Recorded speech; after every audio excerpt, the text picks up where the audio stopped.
Estamos começando mais um OutLiveCast e hoje a minha convidada é nada mais, nada menos do que a Flávia Delaroli, nutricionista e que também foi nadadora profissional, finalista olímpica em Atenas, nos 50 metros nado livre, e tem algumas medalhas também no Pan-Americano e ela vai falar para vocês aqui. Obrigado, Flavinha, por estar aqui. Obrigada a você pelo convite, Nicolau. Eu chamei ele de Nicolau, tá, gente? A gente treinou muito tempo juntos, né? Muito tempo, uns 8 anos, né? Nossa, às vezes a gente brinca que conhece os colegas de treino mais do que a própria família, Passa né? mais tempo junto, né? Com certeza. Eu não cheguei a bater nenhum recorde mundial, que nem você, mas pro universo feminino da natação, né, foi uma carreira bem legal. Aí cheguei a uma final olímpica, foram 6 medalhas de Pan-Americano, 4 campeonatos pan-americanos, acho que uns 12 mundiais. E para contexto, assim, né, quando a gente fala em final olímpica feminina, eu gosto de falar que até nós do grupo que fomos para 2004 chegarmos a disputar lá as finais, haviam apenas 3 mulheres que tinham chegado a finais individuais no feminino. Aliás, 2. E A Fabiola? na Fabiola verdade, chegou? eu acho que eu tô falando besteira aqui, o Takata assistindo, ele vai me matar. Mas... E um beijo, Takata. Mas eu acho que só a Piedade Coutinho tinha chegado em final individual. Nessa época. E aí a Joana foi a segunda sim. e eu fui a terceira. Então, na verdade, Boa. só havia uma. E ela tinha chegado mais de uma vez, mas a Joana foi a segunda mulher, eu fui a terceira. Hoje nós temos por volta de 7 mulheres, mas ainda não temos medalhas, né, no feminino. Então, a final me colocou aí no cenário nacional, né, expressivo aí das mulheres que estavam disputando esse lugar no mundo da natação. Sim. E aí, hoje eu sou nutricionista, como você falou, trabalho no Instituto Olimpo, trabalho com pessoas que praticam atividade física, atletas infantos juvenis da natação, tem um grupo grande, e também esportes variados, esportes olímpicos, esportes da moda, como corrida, triatlon, tem de tudo. E o que te motivou mais a ir para a carreira de nutrição? Para quem não sabe, pessoal, a Flavinha, quando ela era atleta profissional, todos os suplementos que vocês puderem imaginar na época, ela já sabia, ela já conhecia, ela já tinha estudado, ela já de fato, ela já estudava ciência naquela época.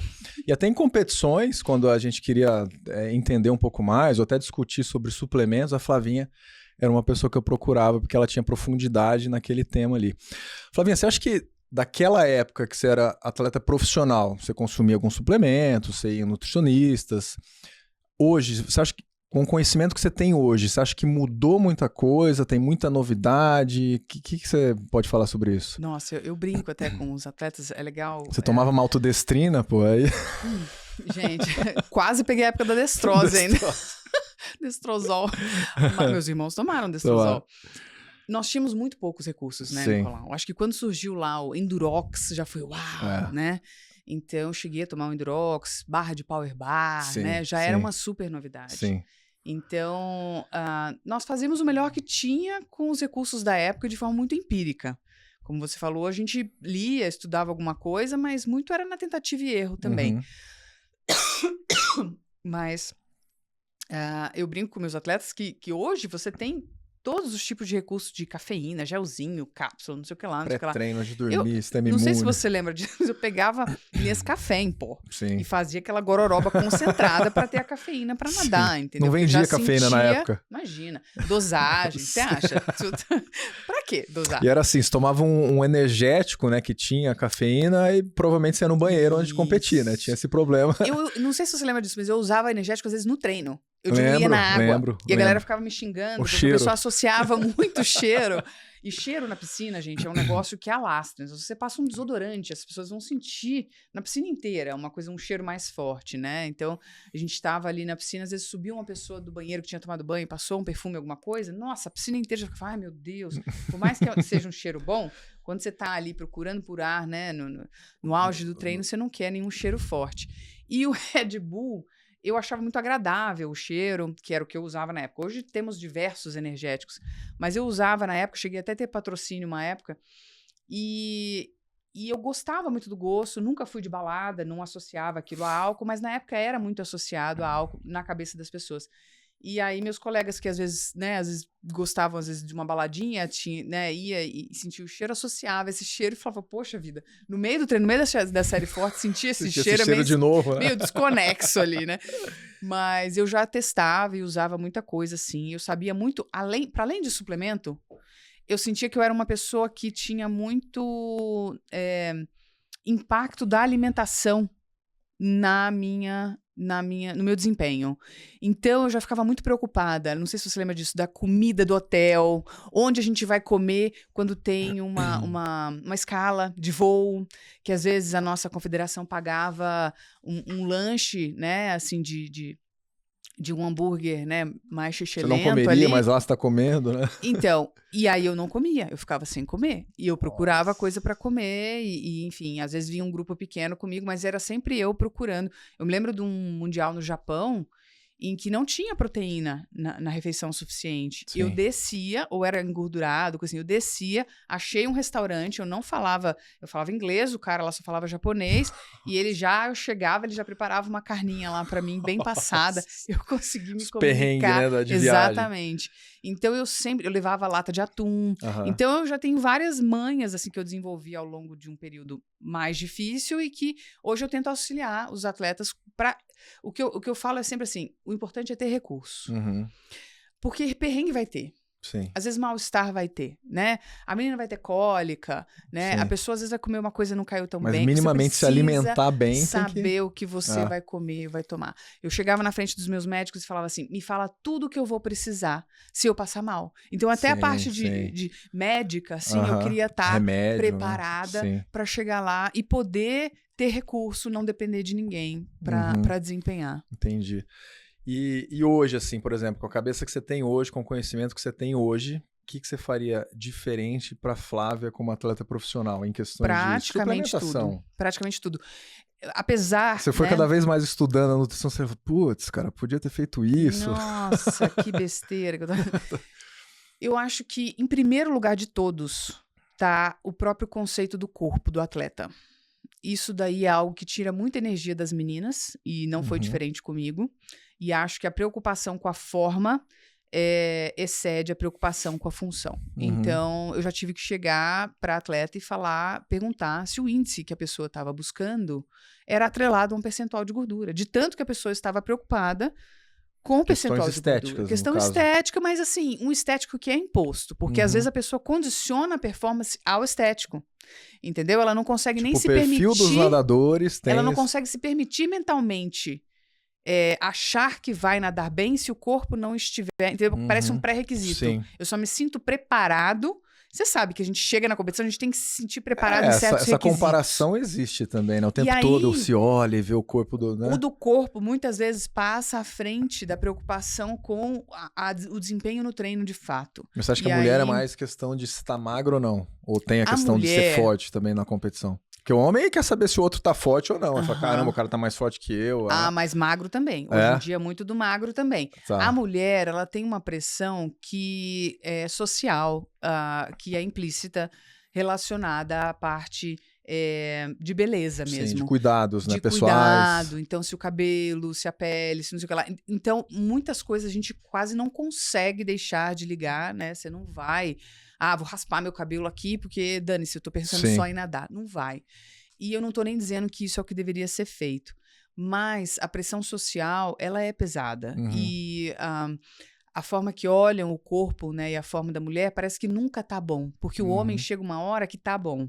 Você sabe que você chegou numa maturidade muscular em que o seu corpo tinha um volume, uma forma em que você tinha uma tranquilidade em manter aquilo. E já sabia o que tinha que fazer, aquilo era adequado, aquilo as pessoas almejavam.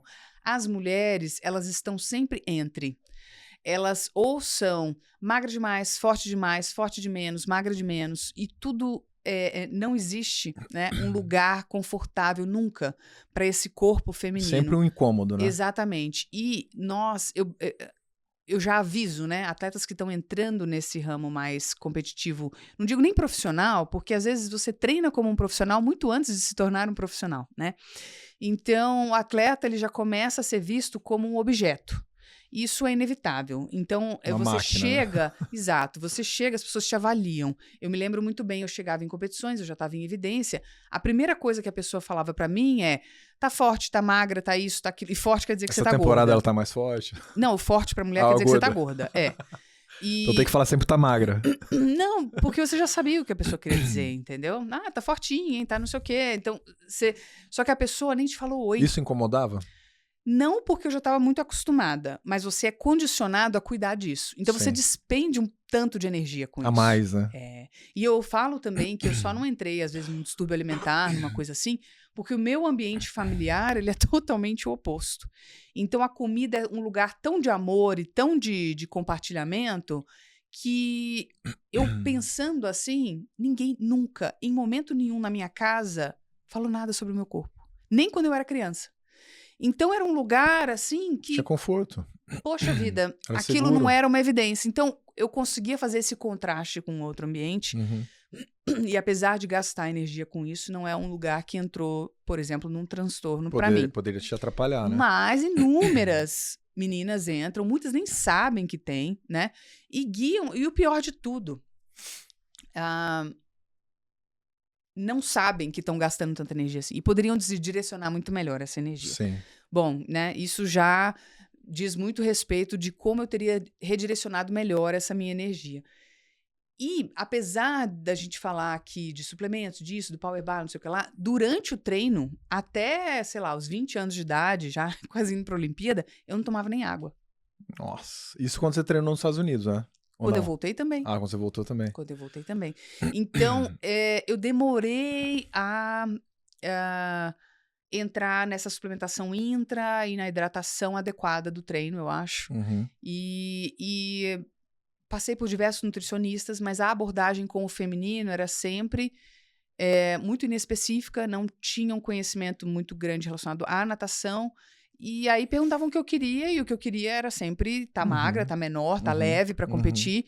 E aí faziam isso, só que de uma forma errônea, né? Assim, ao invés de turbinar o metabolismo para você performar, né? Performar e tal, virava uma coisa meio contida de calorias e que, por vezes, com certeza, limitou minha performance. Apesar de eu nadar velocidade, e você sabe que tem que ter um controle em volta da alimentação de quem nada, né? De quem treina endurance ou velocidade, é diferente.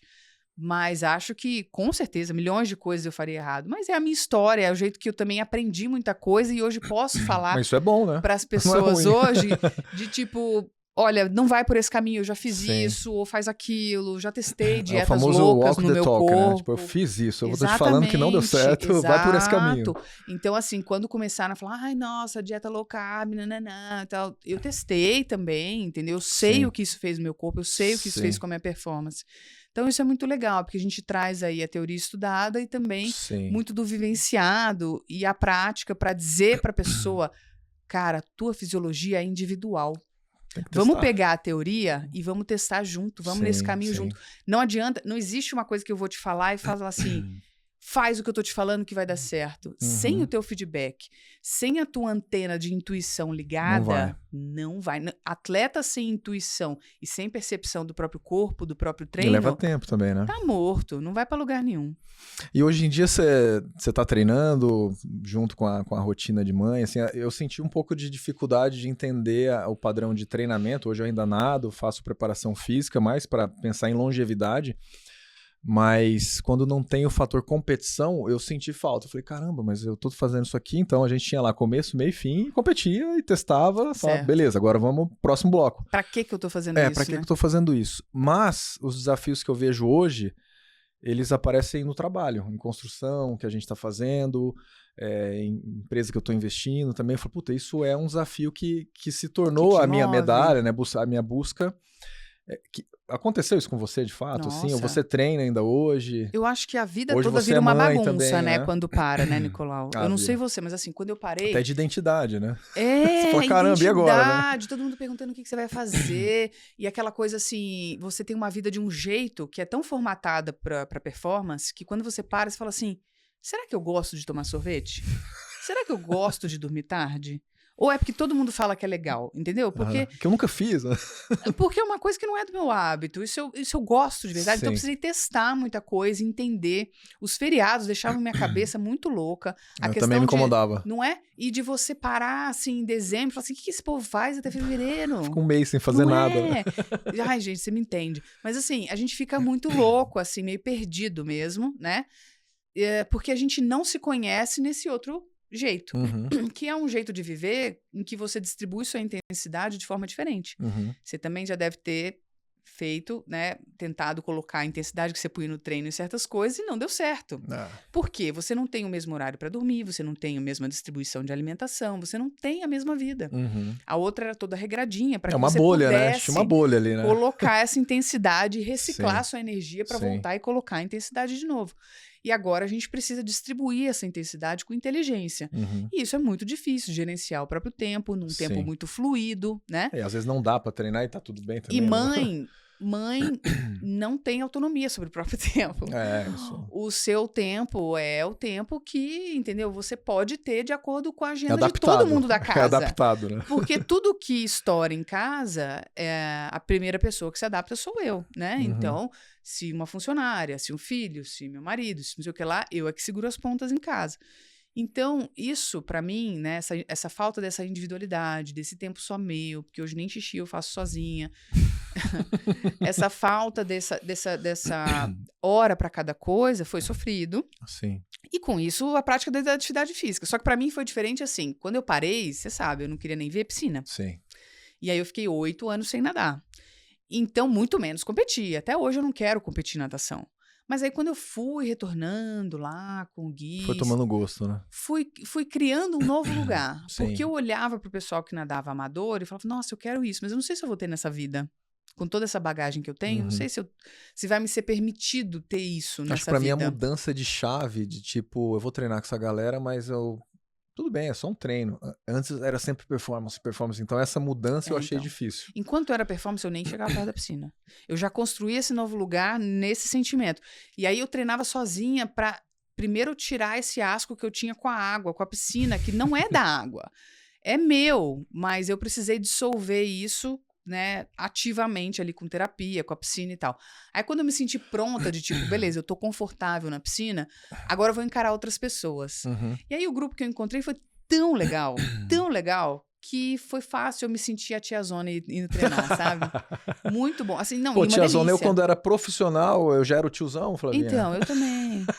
Assim, porque tá quando competindo com a molecada de 20 anos. Eu nova já anos, era tiazona, tipo, né? 42 anos, você lembra, 20. né? Eu nova já era tiazona. Eu casei com 18 anos. Nossa, é verdade. Né? Eu já tava na seleção não sei quanto tempo. Então eu nova já era tiazona. Da seleção brasileira. Eu comecei, eu acho que com 15 na adulta. Você tocou num ponto aqui, Flavinha, até de saúde emocional, assim. Quando você parou, foi um impacto? O que... Muito, muito grande. Porque assim, a gente vê que o tempo todo a gente tá buscando, né, uma meta, ganhar uma medalha, bater o recorde mundial, quero ser bicampeão mundial, quero ir pra Olimpíada, aí você para de nadar, você fala, cara, qual que é o próximo desafio da minha vida, né? E esse acho que foi o maior desafio que eu tive. O próximo desafio é você se permitir não querer novos desafios também. Porque nem todo momento você tem que estar querendo fazer alguma coisa. Você deu um tempo pra você. Só que a gente se sente mal de não querer. A gente se sente mal de não ter. O drive é esse, né? A gente sempre teve isso, então, né? será? Entende? Enquanto profissional era assim, né? Exato. Era uma cobrança pessoal, a imprensa, o treinador, o patrocinador. E a gente se sente menos, porque faz parte da nossa identidade. Porque as pessoas olham pra você, o atleta tem que querer. Hoje, o que eu quero? Eu quero que minha filha esteja saudável, eu quero que minha casa não exploda, eu quero que, entendeu? Então, essas coisas, eu quero poder ajudar no meu trabalho as pessoas com a maior alegria que eu tiver, entendeu? Poder passar, poder sentir que eu tô ajudando alguém, fazendo uma coisa com propósito. Isso é legal. E com cada momento, que nem a gente estava conversando lá fora, você falou assim, porque, não sei o que você perguntou de carreira, eu falei assim, cara, eu só quero passar pela infância da minha filha. Que Sim. Todo mundo sabe que até uns 2, 4 anos de idade é um momento conturbado, né? Então, da segunda filha, né, mistura os dois e tal.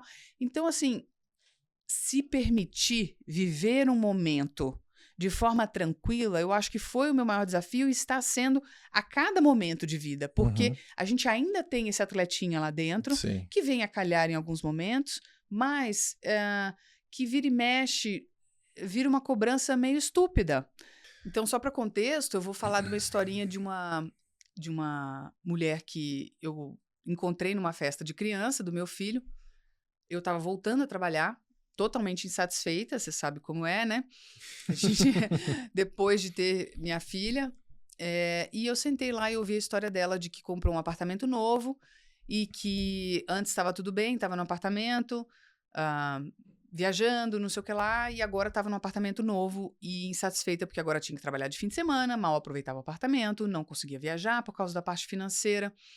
E aí eu fiquei pensando sobre as nossas projeções mentais, assim, sabe? De onde a gente quer estar. E quando a gente chega nesses lugares, né? Nesse lugar, digo, de tempo, assim, como a gente se sente nesse lugar. E o quanto que eu estava indo para esses lugares mentais que eu planejava e ainda insatisfeita. Por exemplo, eu tinha acabado de ter uma gestação horrorosa, em que eu tive sangramento até o 3º mês, em que eu tive a minha filha com queda de crescimento, fazendo ultrassom a cada semana, isso gerando uma questão emocional muito pesada, em que só o que eu fazia era comer e orar para que minha filha saísse saudável e bem, e sem nada, nenhum problema em relação a essa gestação difícil. E aí, na minha cabeça, né, o melhor cenário era eu cuidando da minha filha depois, ela saudável e tudo bem. Ela saiu, nasceu, bochechuda, bagunceira, ativa, maravilhosa. Fiquei até o 8º mês cuidando dela, fiz a introdução alimentar do jeito que eu queria, voltei a trabalhar do jeito que eu queria, no momento que eu queria. Tava tudo certo. E por que não tava tudo certo? Talvez autoimagem. Naquele momento fez um clique assim de, cara, tá tudo bem. Eu preciso me falar que tá tudo bem. Entendi. E não é esse discurso que eu tô tendo comigo mesmo. E eu acho que a gente faz isso muitas vezes. Entendi. Entendeu? Então, eu acho que isso é algo muito recorrente no ex-atleta quando ele vive outros momentos. De entender esses momentos, de saber qual é realmente o seu objetivo com aquilo, né? Porque os objetivos mudam, o ritmo muda, a vida normal, de fato, muda, né? Ela tem um timing diferente, ela tem um ritmo diferente, né? E aí você se achar dentro disso é mais complexo. Desafiador, né? É desafiador.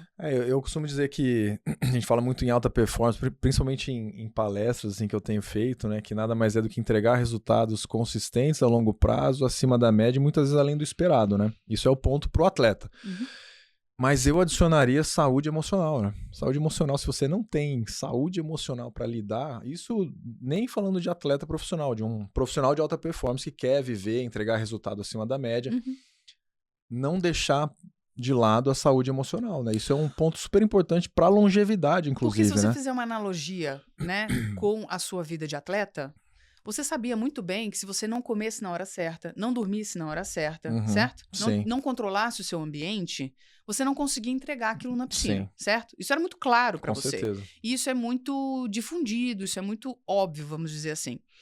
Como é que as pessoas vão achar que num contexto diferente, em que o seu tempo é mais fluido, em que as coisas têm percalços diferentes, não tem uma regularidade tão absoluta como a vida de atleta, que você vai tentar impor essa regularidade de forma artificial, sem levar em consideração a sua saúde emocional, sem se adaptar, né? Sem criar o grande superpoder que é a adaptabilidade e que vai dar certo, que você vai gerar grandes resultados e reciclar essa energia, que é o mais importante, né? Porque eu falo muito assim que o melhor atleta é aquele que consegue se recuperar mais rápido a tempo de ter outra porrada de novo. Então, como é que você é muito intenso, né? tá gerenciando essa recuperação, essa reciclagem de energia nessa, digamos, nessa vida normal, né? Porque eu chamo a vida não atleta de vida normal. Porque mesmo uma pessoa que é CEO, que tem uma vida corporativa muito intensa, é diferente do atleta. Porque a gerência de tempo é diferente. Porque o ritmo é diferente. Porque nós temos alguns fatores muito controlados, né? Jovens, absolutos no nosso tempo, ou solteiros, ou que nem eu era casada, mas ainda eu não era tinha casada, filho, mas né? não tinha filhos, e eu tinha pleno controle gestão do seu tempo da ali, gestão né? do meu tempo ali. Então é muito diferente, né? E a pessoa, por mais que seja solteira e esteja totalmente dedicado ao trabalho, é mais fluido, porque estoura uma bomba, tem que resolver não ter tal coisa, vai dormir mais tarde, se alimenta em hora errada. Tá bom, isso te custou. Você sabe como compensar isso? Ou você só vai, né? Então, dessa forma, seria a mesma coisa de você treinar forte como atleta e ignorar que a alimentação tem que ser num certo horário, ignorar a suplementação e querer treinar forte no dia seguinte de novo. Você sabe que isso não ia dar certo, né? E falando de empresário, assim, ambiente de trabalho, você acha que, fazendo um paralelo entre suplementação e até alimentação de um atleta profissional, você acha que esses caras têm se preocupado, esses profissionais, as mulheres também, no sentido do profissional, você acha que eles se preocupam também com a saúde, longevidade, suplementação, para ter uma rotina mesmo em alta performance? Você acha que isso é comum? Eu acho que cada vez mais. Eu acho que não é ainda a norma, mas está ficando cada vez... o conhecimento a respeito está cada vez mais difundido e as pessoas, mesmo que não façam, hoje sabem que estão deixando de fazer alguma coisa, né? Porque antes não tinha... Assim como no esporte, eu me lembro que na época que nós competíamos, haviam atletas que treinavam endurance que não tinham cuidado com a alimentação. Por quê? Porque vou queimar muita caloria mesmo, dane-se. Independente do que comessem, a forma do corpo estava garantida. E a performance era atrelada à forma de uma forma meio estúpida ali, né? No sentido, se eu tô me mantendo no shape ali, então não tô engordando, posso comer o que eu quiser, né? Sim. E a gente sabe hoje que não é assim. Então, da mesma forma... a performance corporativa, ela sabe que tem um desempenho emocional, psicológico, tomada de decisão, gerência não só do tempo, mas de pessoas, né? E quando eu também falo, assim, outro dia também numa palestra, conversando com o pessoal, a expectativa é que eu chegasse como atleta e falasse, não, porque eu sou muito boa, eu fiz isso assim e tal, eu sou atleta, né, olímpica, e aí eu mostrei, né, o tanto que nós... aprendemos a entender as nossas partes falhas e as nossas partes fortes, trabalhar com essa adaptação e que a vida ela é fluida, ela, de forma alguma ela é constante. Por mais que você entregue resultados, né? No treino você sabe que o negócio sobe e desce ali, o importante é não subir nem demais nem descer demais, né? E aí, falando muito dessa questão de que se você não cuida primeiro de como você está gerindo de dentro para fora, a sua gerência de pessoas vai transparecer isso. Não adianta você querer imprimir uma cultura no seu ambiente de trabalho, querer seguir tais passos, porque falaram que isso é legal, não sei o que lá. Se você está ressentido com você mesmo, com a tua gerência de tempo, com o jeito que você está reciclando a sua energia, na hora de dar uma bronca, na hora de tomar uma decisão, isso vai transparecer. Você vai trazer isso para fora. Então faz todo sentido esse autocuidado desde a alimentação, porque a gente sabe que a alimentação influencia no humor, influencia no sono. Eu falei duas coisas basiquinhas aí que já vão interferir muito em como você se relaciona com as pessoas e na sua produtividade. E você acha que o pessoal gosta de suplemento ou prefere ter alimentação? Adora. E eu adoro também. Eu adoro. Eu acho que placebo também tá valendo. Eu acho que tudo vale se você não tá interferindo na sua saúde de forma negativa e se você arranja gatilhos para a saúde, porque nós já temos tantos gatilhos para coisas ruins, né? Que colocam a gente para baixo. Negativo não é, né? Vamos aprender a descobrir nossos gatilhos positivos. Então, se eu vejo um trocinho bonitinho, coloridinho, quero tomar, isso me faz treinar mais alegre, isso me faz, sabe, puxar hábitos bons, por que não? Entender, né? Aí também separar o joio do trigo, o que é interessante, onde eu vou gastar meu dinheirinho também, porque ninguém gosta de gastar dinheiro à toa. Então, eu não gosto de recomendar trem que eu acho que vai jogar dinheiro no ralo, entendeu? Então, porque tudo vai influir na sua performance e na sua felicidade, que, na verdade, também está atribuída à performance de vida aí, né? E com relação à dieta, assim, para complementar, né? Tem alguma dieta que você é fã, assim? Sei lá, tem cetogênica, mediterrânea, plant-based. Pão, chocolate, pão de queijo, mineiro, doce de leite.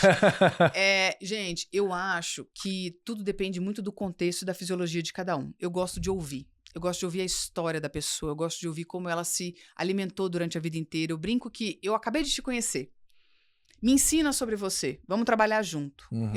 Tô aqui para te servir, para te ajudar a entender como fazer melhor o que você já faz há anos. Você se conhece há anos.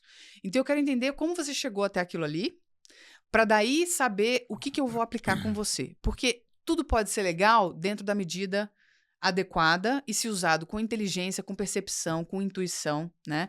Então, o que eu não gosto é quando a pessoa senta e fala assim, me fala o que fazer, eu faço o que você quiser. Não, nem isso eu não sempre, gosto. Eu vejo que, como como eu era atleta, assim, sei lá, eu tinha que comer alguma comida que não era tão gostosa. Eu comia mesmo assim. Tipo, vai fazer bom, vou sentir bem pra treinar, eu comia. E tem muitas pessoas que não têm paladar, né? Tipo, paladar muitas vezes infantil. Fala, isso daí é muito ruim, não tem açúcar, não tem doce, eu não vou comer. Deve ser um desafio brutal no consultório isso, né? É um desafio, mas ao mesmo tempo eu instigo as pessoas, da mesma forma que a gente consegue, como eu falei, esses gatilhos positivos, trazendo coisas do interesse do ambiente. Então, se é uma criança, se é um adulto, você traz coisas que vão para ela gerar esse interesse. Então, por exemplo, porque tudo faz parte da vida. Eu me lembro muito do estágio que eu fiz no hospital com crianças com câncer. E aí a criança estava ali lutando um câncer difícil e tudo mais, mas ela ia para o espelho, colocar o lencinho dela e ficava assim, nossa, minha bochecha está meio grande hoje, né? Isso é vida, isso é parte da pessoa. Sim. Então, enquanto a pessoa está ali tratando alguma coisa ou está vivenciando, né, um problema de saúde, ela também tem desejos, ela também tem, né? E aí, a partir disso, você pode trazer, falar, olha, tem coisas simples, básicas, e que feitas todos os dias como hábito, vão ajudar a gente a chegar nisso e vai melhorar aquilo outro. E com relação ao paladar, eu falo muito da construção do paladar. Depois de ter 2 filhos, você começa a ver, né, como é essa experiência de comer alguma coisa, a textura, né? Eu tive experiências muito diferentes com meus 2 filhos, a forma que eu introduzi a alimentação. E o adulto, ele não é diferente, ele só está um pouco atrasado. Mas quando você limita e deixa de comer as coisas, e não digo nem engolir, tá?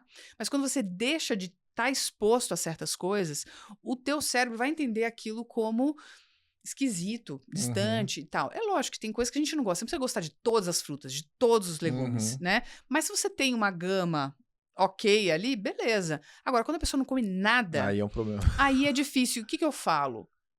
Põe na boca, cheira, mastiga, cospe que seja, mas se exponha. Diferentes preparações. Contato, né? Isso, tenha curiosidade. E aí, eu acho que o desafio maior até é com crianças que estão numa fase em que, até um certo ponto, as mães deram a comida, e aí, de repente, estão sendo oferecidas coisas, mas tem o poder da negação. E aí eles começam a negar tudo, porque vai que eu aceito um brócolis, vai ter brócolis no meu prato a semana inteira. Entendi. Então, eu faço um acordo entre as duas partes e falo assim, olha, a criança vai experimentar e você vai se conter de respeitar quando ela quer engolir, quando ela quer mastigar, quando ela quer só cheirar, quando ela quer sentir na mão, como se fosse um neném mesmo. Entendi. Porque aí você volta a ter familiaridade com aqueles cheiros, com aquelas coisas, aquilo se torna menos estranho para o cérebro e a possibilidade da pessoa de voltar aceitar, a consumir, né? E reconhecer o cheiro de uma coisa na outra e tal. A familiaridade traz. Por isso que, às vezes, nenéns que consumiram coisas que não são amplamente ditas como super gostosas, comem normalmente aquela coisa depois, né? Pega um pedaço de pepino e tá ali mastigando, puta coisa insonsa, né? Sim. E chuchu, come, né? Exatamente. Por quê? Não é porque é maravilhoso e não é porque, essa criança nasceu gostando. Não, é porque a familiaridade permita com que aquela criança coma aquilo que tem uma diferença, mas o cérebro dela já tá tranquilo com aquilo. Porque tudo que é muito diferente e, obviamente, não foi construído para nos seduzir a partir do industrializado, né? Sim. O natural, que é muito diferente, a sua primeira reação é... Na hora, né? Tanto que o neném, quando você oferece a primeira vez, geralmente ele faz uma carinha de nojo. Não quer dizer que ele não vai comer de novo, porque ele não tem esse preconceito que nós temos em relação à alimentação. Então, você vai oferecendo, e a orientação é sempre assim, oferece uma vez, não comeu muito, oferece de novo, de novo. Para realmente entrar nessa familiaridade. Contato, então, normalmente, a conversa é mais nesse sentido. Porque o atleta, normalmente, ele pensa em proteína, carboidrato, e é isso. Dane-se, é o meu, né, o carro-chefe, né, e então, e performance. Aí você traz a pessoa para as outras coisas, aí a partir você coloca um antioxidante, um micronutriente. micronutriente. Mas eles se preocupam hoje com longevidade também, você acha? Ou não? Só performance? Performance. E aí você traz o bônus que, né, mais para frente você vai ter benefícios disso, mas você já vai ter um benefício, por exemplo, antioxidantes. A gente está falando de longevidade, mas também de recuperação. Sim. Tanto que atletas, quando fazem testes, né, de, por exemplo, tira carne, viram veganos e tal, o maior benefício que esses atletas tiveram, né, em estudos foi a relação de recuperação mesmo, né? Por causa do alto nível de antioxidantes consumidos. Sim. Então, sempre tem um benefício. E aí, é legal que entra nesse lugar também de uma pessoa que já fez, que já esteve, e que vira e fala, cara, vamos lá, vamos tentar. Você chegou a fazer algum teste, assim? Por exemplo, eu fiz um que chamava Alcat, né? Que você via lá quais alimentos causavam inflamação, corantes, conservantes e tal.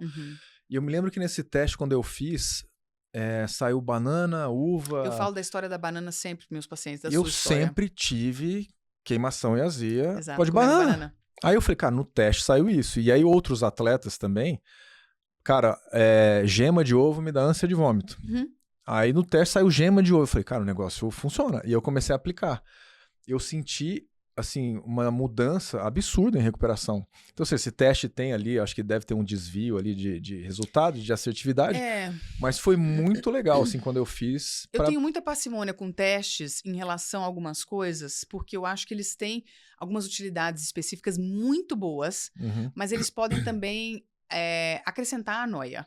Né? Então depende da pessoa, do perfil, tomar cuidado, né? do que ela está investigando. Então você era uma pessoa muito esclarecida, Sim. que já tinha muito conhecimento do seu corpo, Sim. né? Então quando você olhou aquilo ali e bateu com sintomas muito claros que você estava tendo, foi super útil para validar uma coisa que você já sabia. Sim. Então eu até conto essa história da banana, porque a banana é uma coisa muito simbólica do esporte, né? Como a presente, fruta, é fácil, né? A banana tem casca. Do esporte, a banana. E o potássio, não sei o que lá, né? Eu lembro até de um pai que chegou no meu consultório falando assim, pô, ela não come banana, como é que ela vai ser atleta? Eu falei assim, então, deixa eu te contar, tem várias outras frutas, né? Ela não precisa comer banana, porque tem gente que realmente tem asco de banana, Sim. né? Agora, o importante é ter uma variedade grande de coisas que come e tal. E muitas vezes, quando a pessoa não gosta de uma coisa, pelo cheiro, pelo gosto, quando é uma coisa muito emblemática, muito forte assim, às vezes sai uma incompatibilidade com o corpo. Às vezes não é nem indigestão, sabe? Entendi. Tem um perfil alérgico, uma coisa assim sim. que é difícil de explicar. Então, por isso que eu gosto muito de ouvir e de seguir a intuição da pessoa. Agora, quando a pessoa já vem de dieta restritiva, ela já tem alguns preconceitos na cabeça, ela já tem alguma dificuldade, medo de se alimentar, quando ela coloca um teste assim, é complicado, porque aí você gera mais medo. Entendi. E o medo, ele geralmente não leva a decisões muito boas, para nada, né? E alimentar muito menos. Então depende, até teste genético. Vamos supor que o cara lá tá arrebentando nas provas de velocidade, aí sai que ele não tem gene de velocidade, tem só de endurance. Oh, caraca, aí eu conto a historinha de que eu fazia teste de exame de sangue e as pessoas atribuem muito a força à testosterona. E a minha dava indetectável. Nossa, sério? E eu levantava 500 quilos de leg press. É verdade. Você lembra que eu malhava pra caramba. Eu era considerada uma das meninas mais fortes. Até a minha tem um testosterona... contexto, né? A nadadora americana, ou na Europa também, a gente via elas treinando lá, fazia barra com muito peso e tal. E aqui no Brasil tinha um contexto de estética, né? E a Flávia era uma que não tava nem aí pra essa parte. Aí ela botava peso pra caramba, né, Flávia? Treino de força, gigantesca, né? Forte, fazia muito treino de força. Que hoje já mudou muito esse treino de força. Era uma coisa muito mais elementar, que estava evoluindo na época. A gente testou muita coisa, né, Nicolão? Muita coisa. Mas eu não gosto quando as pessoas resumem a função do corpo, que é tão complexa, a um elemento só, entende? Então, quando você vai lá e fala, esse gene é responsável pela força, pela explosão, pelo não sei o que lá. Você não tem, né? Então, ela fala, putz. Não é bem assim, né? Assim como não é só a testosterona que é responsável pela força. Sim. É tão complexo, né? E a própria dosagem de hormônios, ela é tão variável ao longo do dia, ao longo das semanas, ao longo do período menstrual. Mas, enfim, eu nunca tive uma testosterona alta e aí eu falo pra pessoa, e se o seu gene der alterado, entendeu? O que a gente então tá vou parar de treinar. Tem um propósito? Agora, por exemplo, eu quero ver como essa pessoa processa a cafeína. Aí tem um gene que pode ajudar a elucidar isso. Tem mais sensibilidade. Legal, né? Entendeu? Então, eu gosto muito de associar com pessoas que sabem interpretar esse teste, profissionais que sabem interpretar bem esses testes, e com um propósito, ouvir o paciente e sempre fazer as coisas num contexto que vai levar ao objetivo que a gente está buscando, porque senão você não acrescenta... Eu só mostro que eu tenho conhecimento técnico e vomito um monte de coisa para a pessoa, ao invés de realmente sentar na frente dela e ter o propósito de melhorar a vida daquela pessoa de alguma forma. Entendi. E tem algum antioxidante assim que você acha que é fundamental para as pessoas, para os atletas, enfim, você fala, putz, esse aqui é muito bom, sei lá, o resveratrol. Dá risada. Tem algo que você... Sério? Se você vive estressado, puto, sua vida tá ruim.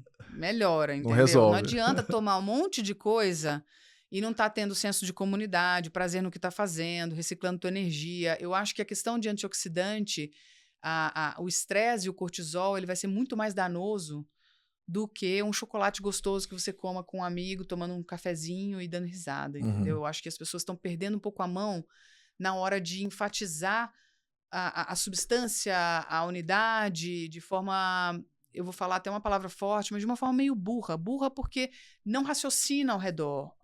O bom senso, o contexto, está perdendo lugar para essa coisa. E você ter bons profissionais que te direcionam para coisas que realmente vão complementar a tua vida, aí é legal. Porque aí a coenzima Q10, o resveratrol, ômega 3, aí vão entrar legal, entendeu? Vão fazer realmente o trabalho que eles têm. É no momento que você tá de emocionalmente suplementar, entendeu? Agora, se você sim. não faz o teu trabalhinho de base... O básico, né? Eu brinco que é você chegar num apartamento todo sujo, cheio de tralha, aí você compra uma obra de arte de 1 milhão e põe lá no meio. O resto feio. tá... Entendeu? Parecendo lixão aquele negócio. Sim. Entendeu? Porque você só colocou uma coisa ali que não é que a coisa não tem valor e não é bonita, mas tá num lugar desorganizado e não vai ter função. E aí a pessoa até vai te ressentir de tipo, pô, me fez gastar mó grana, fazer tal coisa, tal, não sei o quê, e não tá funcionando. Não é que não tá funcionando, é porque não trabalhou nessa base. É o todo, né? Antes. É o todo, Exatamente. É o 360, exercício Exatamente. físico, sono, então, alimentação. Não é, eu adoro, quem me conhece sabe que eu gosto de um suplemento, e eu gosto de recomendar coisa que também. funciona. Mas eu me meto em tudo quanto é aspecto da vida da pessoa. Eu quero saber contexto, eu quero saber objetivo, eu quero saber sonhos, eu quero saber onde ela tá, para daí colocar esses suplementos. Porque tem muita coisa legal. Sim. Dá para trabalhar cada vez legal. mais coisa nova, né? Nossa, tem muita coisa legal e eu tô sempre ligada nessas coisas assim. Lógico que a gente sabe também que tem muita coisa que é lançada no mercado com uma promessa, sem estudo por trás, para vender. Aí sai estudo e fala, então, não é bem assim. A galera já comprou Precisa um monte, de mais estudos, já enriqueceu um monte, né? E você foi cobaia de um contexto aí. Então, eu sou muito investigativa nesse sentido, gosto de coisa que realmente eu sinto que tem essa interferência legal na vida da pessoa de uma forma... mais balanceada, mais talvez. balanceada, menos agressiva. Vou colocar uma novidade só porque é novidade, porque a pessoa vai achar que eu sou legal. Todo mundo entendeu? tá prescrevendo. Ai, nossa, isso é muito legal. Ela passou isso, ela é super antenada. Tipo, vai nela, que ela passa. Tô nem aí, gente. Eu já fui pra Olimpíada, já fui finalista. Se quiser me achar ruim, tudo bem, procura outro nutricionista. Não é a minha vibe, entendeu? E quem vai no meu consultório sabe que eu sou muito, né? O que você vê que muitas vezes recebe. também procuram um profissional como uma muleta, né? Fala, cara, eu tô querendo tomar um suplemento que eu ouvi alguém tomando, mas o básico não tá entregando ali, né? Exato. Por isso que eu gosto muito de pessoas que chegam por indicação, porque já sabe o contexto. Sim, já fala mais ou menos, dá aquela brifada, né? Falou, ela é assim e tal. Exatamente. Ao mesmo tempo eu vou me envolver, eu vou querer saber, a pessoa manda mensagem, entendeu? Eu quero entrar na história da pessoa, porque eu acho que o profissional de saúde tem a ver com a história da pessoa, né? Saúde. Como é que você fala de saúde... deixando a vida de fora. É o todo. E um atleta profissional, por exemplo, que chega lá no consultório e fala, cara, eu faço tudo certinho, eu me alimento bem. Aí você fala, realmente, a alimentação desse cara eu quero complementar com alguma coisa, por conta de intensidade, desgaste acima da média, né, com relação aos antioxidantes e tal. Falando nos cuidados que um atleta deve ter, o papel do nutricionista é fundamental, né, com relação ao doping, a marca que vai indicar para esse cara. Sim. E a gente, pelo menos no alto rendimento, eu não via uma preocupação assim das federações, falando você tem que tomar isso, tomar cuidado com isso. Então, acho que o papel de educar do profissional é super importante. Sim. Eu queria que você contextualizasse sobre isso. Como que você lida com essa parte educacional do atleta para saber, cara, o que você tomar e você fizer um teste, você vai ser pego no doping, o problema é seu, a culpa é sua. Você ajuda, auxilia eles nesse sentido? Como é que é a rotina assim, com esses atletas? Então, Nicolau, isso é uma parte muito grande do trabalho em relação a essa educação, primeiro da parte moral relacionada ao doping, né? Das pessoas entenderem o porquê não, por que é importante estar consciente. Segundo, que é o que você falou, a responsabilidade é do atleta. Então, se eu passei, se o médico passou, não importa quem passou, checa 2, 3, 4, 5 mil vezes. Tudo que for tomar tem que checar. Né? E outra coisa também é ver, geralmente, produtos de marcas grandes e prontas, né? Manipulados geralmente para atleta profissional. A gente vai só um risco, né? Se tiver alergia, realmente alguma coisa muito pesada que a pessoa precise da suplementação feita por essa via. Porque até as regras, né, da WADA e tudo mais, eles discriminam que o atleta não deveria usar nada, só água, né? E que todo o resto é responsabilidade dele. Então, eles jogam realmente no seu colo essa bomba. Eles tentaram fazer um selo para algumas marcas, para testar que aquelas marcas eram de acordo, né? E tal, mas não deu certo, eles têm dificuldade disso daí, porque um lote pode vir bom, o outro não, então eles não querem entrar nessa responsabilidade de terem que isentar uma pessoa que foi pega por causa de um lote que estava, né? Então, eles ficam nessa linha de que todo e qualquer suplemento para atleta pode ter algum problema e a responsabilidade é sua. Então, né, partindo desse princípio, eu tento passar marcas que eu confio, marcas grandes que eu já trabalho, e nós recebemos visitas, né, de representantes, entender os detalhes em relação às marcas, laboratórios com quem a gente trabalha de manipulados, conhecer o laboratório, visitar, né, orientar que tem que ser feita a primeira manipulação do dia, e mesmo assim, às vezes ainda pode ter algum problema, e passar informação através de um PDF que eu mando, de links, onde a pessoa pode consultar, tanto internacional quanto nacional. Legal. A ABCD tem um site nacional em que você coloca lá a medicação e vai aparecer, né, se tem algum problema. Então, tem os internacionais e tem esse também da ABCD, que tem muita informação no site da ABCD, não só relacionado a isso, né, mas tem muita coisa, não só para atletas como para profissionais de saúde. Entendi. Se procurar, né, tem bastante coisa sim. Então, o meu trabalho é muito de orientar para que a pessoa já fique consciente, ainda mais trabalhando com infanto-juvenil, que vai entrar no circuito de checagem, remédios que às vezes são comuns de usar numa gripe comum, um Alegra D, a pessoa tem alergia, ou tem asma, faz uso de bombinha, né? Se é algo realmente vital, porque a regra do doping é que eles só permitem o que realmente faça parte de risco de vida, né, para a pessoa. Então, você tem que fazer um formulário, o Therapeutic Use Exception, o TUI, que você manda, recebe a autorização de volta e daí pode fazer o uso dessa medicação. Existem vários médicos que já estão acostumados a fazer, né? Você precisa de um laudo médico e daí o meu papel é ali orientar e dar esse caminho das pedras para que as pessoas estejam conscientes do que estão fazendo, né? E de tudo que está entrando no corpo delas, porque o degrau pega. É mais acima do que uma pessoa comum, ou mesmo até, vou fazer uma maratona como amador, vai ter teste antidoping, legal, a gente orienta, mas para um atleta profissional, envolve muito mais, envolve patrocínios, envolve a carreira muita coisa. Dele, né? Sim. Bom, para finalizar, eu tenho uma última pergunta aqui. Você sabe que eu sou aposentado, assim como você.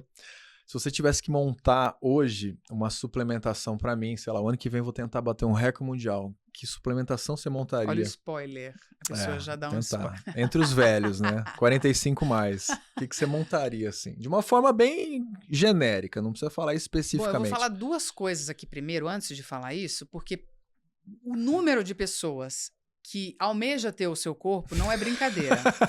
Então já começa por aí, né? E partindo disso, eu me sinto até assim, que eu ia sentar no consultório e te perguntar o que você faz. Primeiro, eu ia querer aprender com ele. E eu acho que, pensando em idade, questões de recuperação, parte de antioxidantes seriam a principal parte. Legal. Então, investir aí em antioxidantes já conhecidos e que têm estudo por trás e que podem dar... Porque, assim... Existe estudo e existe atleta profissional. Por que eu digo isso? Porque existe significância, né, percentual em estudos que realmente vão falar, não, isso daqui teve uma melhora. E eu me lembro muito bem quando eu fui assistir uma palestra em que falaram assim, que estavam falando de um estudo relacionado a beterraba, nitrato e tal. E era um teste em bike e tudo. E que... O cientista virou para o técnico e falou assim, olha, teve uma melhora, mas não foi de significância para o estudo, né? Assim, percentual significante, assim, do que é considerado para estudo. Ele falou assim, teve uma melhora? Então eu vou usar. Se melhorou alguma coisa... O atleta profissional, a melhora, né? Já é milimétrica, já é alguma coisa. Sim. Então eu acho que teria muita atenção ao redor de componentes que melhoram o sono, que melhoram recuperação. Sistema imune. Porque eu nem acredito que no teu caso em específico seria relacionado a dificuldade de ganho de força. Vamos lá, né, gente? É só olhar para o Nicolau, né?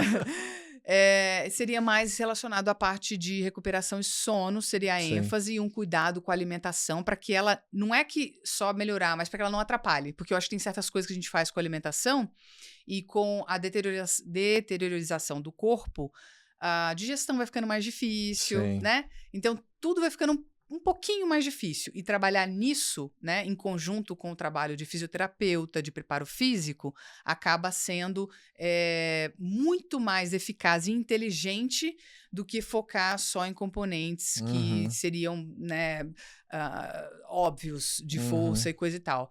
Então, pensando também, quando você lembra Dara Torres competindo... Nossa, Eu me lembro que ela caía na água, ela saía, já tinha uns 4 fisioterapeutas ao redor dela. Por quê? Mobilidade, flexibilidade, né? Para a natação, que é chave, ela já iniciava a recuperação muscular dela a partir de coisas que muitas vezes ali eram empíricas, né? Coisas que ela se sentia bem, que não são padrão, mas que ela já tinha consciência de que o principal componente para ela era a recuperação, para com mais idade chegar a ganhar uma medalha lá de prata, quase ouro. Realmente ela foi histórico isso. Histórico. Mas beleza, Flavinha, obrigado por ter aceito o meu convite para estar aqui, e eu queria te dar essa camiseta aqui. E fica o espaço aqui para você para Better and longer. Sensacional. Tá vendo? É isso aí. Passar suas redes sociais, seus contatos, se quiser divulgar alguma coisa, um curso, o que queira, fica à vontade. Hoje eu trabalho com atendimento em consulta, também aceito convite para palestras, né, para estar aí participando dessas questões de saúde, performance, relacionado a diversos tipos de ambiente que se relacionam com o ambiente esportivo, né, que as pessoas têm muita curiosidade de entender o que é essa performance de atleta e tudo. Vou estar na clínica do Guilherme Guido, que legal. Que vai estar fazendo aí para criançada, vai ser divertidíssimo. E a minha rede social é o Instagram, que eu não publico muita coisa, gente, mas os meus contatos estão lá para agendar consultas tanto online quanto presencial. Presencial é no Instituto Olimpo, que fica ao lado do Shopping Ibirapuera. E a minha rede social é flavia.delaroli_oli, que é o título que dão para atletas olímpicos. Eu uso com muito orgulho. Sim. E é só me procurar lá que a gente conversa e entende o caso a caso de cada um. Show de bola, Flavinha. Obrigado, viu? Pelo seu tempo, por estar aqui com a gente. Um prazer conversar com gente que fala a nossa língua, tem visão de vida e de mundo, né, interessante. Eu não digo nem as mesmas, não. Eu acho que construtivas. Eu acho que você foi uma das pessoas também no meu caminho como atleta que me inspiraram a sempre buscar coisas construtivas para agregar no esporte, porque você também era insaciável nisso, né? E com seu conhecimento de fisioterapeuta e entender a mecânica e o que é legal, o que não é, sair dessa coisa de tem que ser assim porque é assim, né? E construir um caminho interessante, melhor e longevo. Tá vendo só? Não é? Obrigado, Flavinha. Pessoal, a gente fica por aqui, deixem seus comentários, sugestões de temas, convidados também, e até a próxima. Valeu!